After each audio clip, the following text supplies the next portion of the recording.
Today we're speaking to Edric Linder. Edric's been with us for going on 9 years now as a BE consultant, having worked in various companies as a BE analyst. Ed, welcome. Thank you for joining us today. Yeah, thank you for having us. Nice discussion.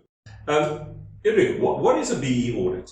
A BE audit is where you get measured against the 5 elements as set up by the Department of Trade and Industry, the DTI, like we call it as short. You get scored on the level of transformation you've done into your company, and a certificate will be issued. A certificate is then valid for 12 months, and you can trade using the certificate on certain tenders or as procurement, as your suppliers do and wish to require your certificate. So that is a BE audit. A certificate is issued by a standards accredited agency, which have got their set standard and procedures that they follow to ensure that the score is authentic. Okay, we're going to go into the elements in a little bit more detail and the process in a little bit more detail, either in today's or in future sessions. Edric, there's been a lot of talk about the virtual verifications that are taking place this day. What is this process now with the verification? So the virtual verification is a new way of doing the verification process. It is where the verification analyst would dial in using a virtual platform like Zoom, like MS Teams, and they would be able to record the verification. The verification is short, it is to the point, it's where we mainly focus on the interviews, but the process happens beforehand. That process happens where we would work very much hard on supplying the evidence before the on-site. Where we would ensure that all the queries and all the sampling evidence are supplied, documents are reviewed, the score has been revised so that we can ensure that the virtual on-site is just being merely a interview process. So it becomes a formality then, the on-site? Yes, but the on-site happens beforehand. That's where we need to prepare so that we can ensure that everything is attended to. And hence a lot of frustration with a lot of our customers saying, that there's so much information that we need to collate and we need to hand over for a BE audit. Do you think companies always understand that this is really an auditing process, and that there isn't information, you're not going to get the points? Yes, I fully agree with you. The companies do not understand the process, and the best would be is to upskill them as quickly as possible to understand that it is not it's not a guess. There's no roundup in the score. You get audited right to the cent. They check every invoice, they check every VAT number to ensure that all the scores achieved are authentic and uniform on the scorecard. Brilliant. Yeah, I'm going to ask you 3 questions. I'm going to break them up one into one.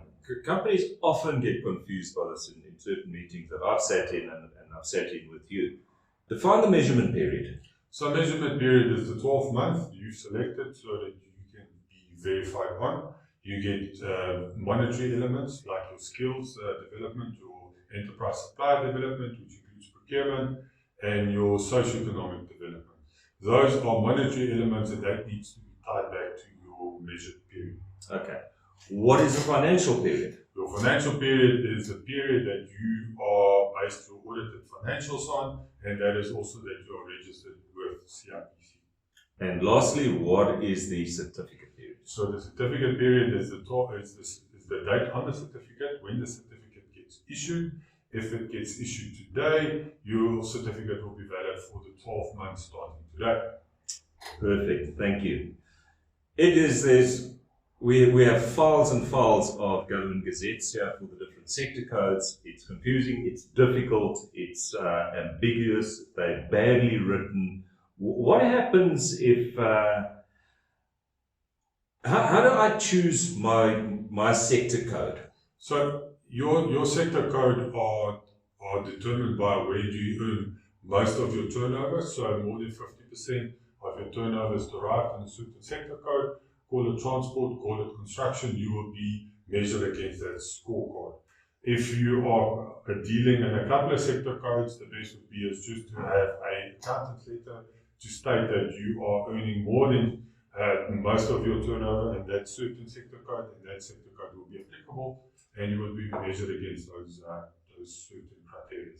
So, as a rule of thumb, verified with your auditor as to where I derive my income. That's it. And then you're safest to put that into that particular sector code. That's correct. Or give you a call. We'll sort that out.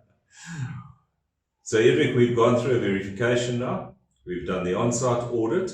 We've got our preliminary score from the verification company, and we're really not happy. We've been knocked out. They haven't taken something into account. And I was aiming for a level 3, and the verification company has issued me with a level 5 in a preliminary score. What is my report? What can I do? So there's an opportunity for you to appeal the scorecard. When it's been issued, you have to appeal it. You've got 5 days after the certificate has been issued. You can say, listen, I would like to review a certain element, and they would reopen the file, review the element, and you would be given the opportunity to supply additional information. Your claim can't change, but you can give additional evidence to substantiate your claim. If it's on a preliminary scorecard, you can maybe engage with the agency, with the analyst, and say to them, listen, please consider the following, because you're not in agreement, and that would be the process. It's actually quite not painful. So all is not lost. Not all is not lost. No. So don't just accept if you're unhappy. That's correct. Absolutely.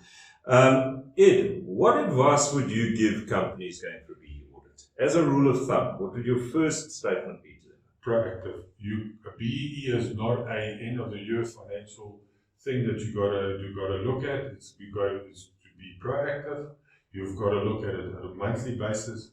It's got to be part of your MANCO meetings. It's got to be part of your ownership element, so that you can understand, so that everybody understands that the requirements that BE has. BE is filters through from the top right to the bottom to your donations.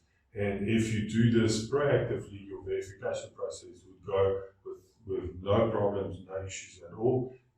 So be proactive. Be proactive.